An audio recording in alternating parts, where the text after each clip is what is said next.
Hello বন্ধুরা, একটা নতুন রেসিপি নিয়ে চলে এসেছি। সেটা হচ্ছে কুমড়ো আলুর তরকারি। একবার হলো বাড়িতে বানিয়ে দেখবেন। এই যে টুকরো করে রাখা কুমড়ো, আলু আর টমেটো, কাঁচা লঙ্কা। এই যে কড়াইতে দিয়ে দেওয়া হলো সর্ষের তেল,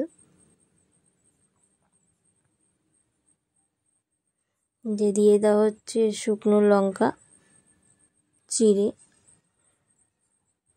2 টুকরো করে দিয়ে দেওয়া হলো, আর দিয়ে দেওয়া হলো 5 ফোড়ন।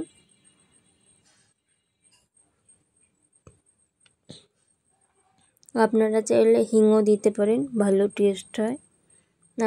আমাদের কাছে হিং ছিল না বলে দিতে পারিনি।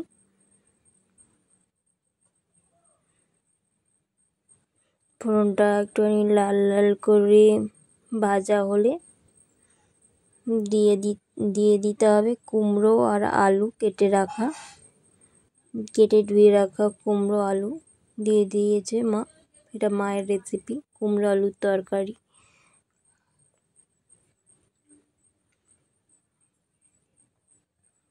কুমড়ো আলুটা ভালো করে ভেজে নিতে হবে। দিয়ে দেওয়া হচ্ছে টমেটো, কেটে রাখা টমেটো।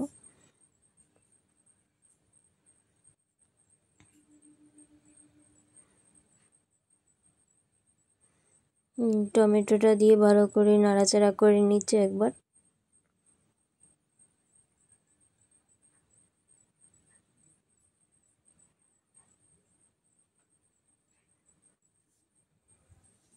আর দিয়ে দেওয়া হচ্ছে একটুখানি হলুদের গুঁড়ো, দিয়ে দেওয়া হচ্ছে পরিমাণ মতো লবণ,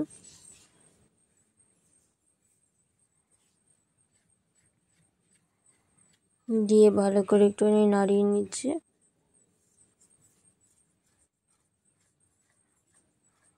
ভালো করে কষাতে হবে তরকারিটা। যত কষাবেন তত তরকারিতে টেস্ট হবে। আপনারা কী ধরনের রেসিপি দেখতে চান একটু কমেন্টে জানাবেন প্লিজ।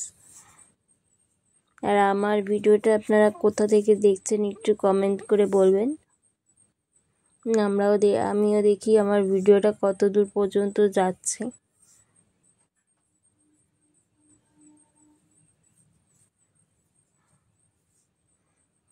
ভালো করে নাড়িয়ে নিচ্ছে।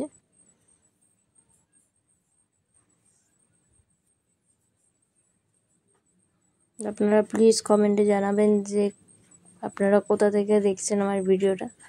আমিও জানি আমার ভিডিওটা কত দূর পর্যন্ত পৌঁছাচ্ছে।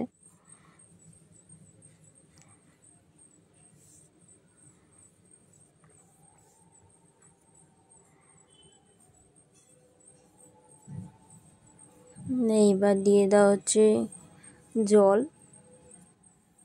আপনারা এটা নিরামিষ দিনেও খেতে পারেন। এই যে দিয়ে দিয়েছে চেরা কাঁচা লঙ্কা, যেটা বলছে আপনারা নিরামিষ দিনেও খেতে পারেন। এই যে দিয়ে দেওয়া হচ্ছে একটুখানি চিনি। পুজো আচ্চার দিনেও এটা আপনারা খেতে পারেন লুচি পরোটা দিয়ে। এই তরকারিটা খুব ভালো লাগে, আপনারা একবার হলেও ট্রাই করে দেখবেন।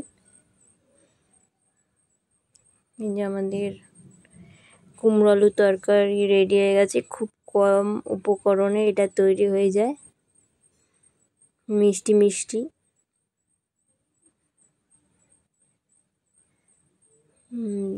একদম গামাখা করে নামিয়ে নেওয়া হচ্ছে। আপনারা কী ধরনের রেসিপি দেখছেন কমেন্টে জানাবেন। এতক্ষণ ভিডিওটি দেখার জন্য আপনাদের অসংখ্য ধন্যবাদ। ততক্ষণ টাটা।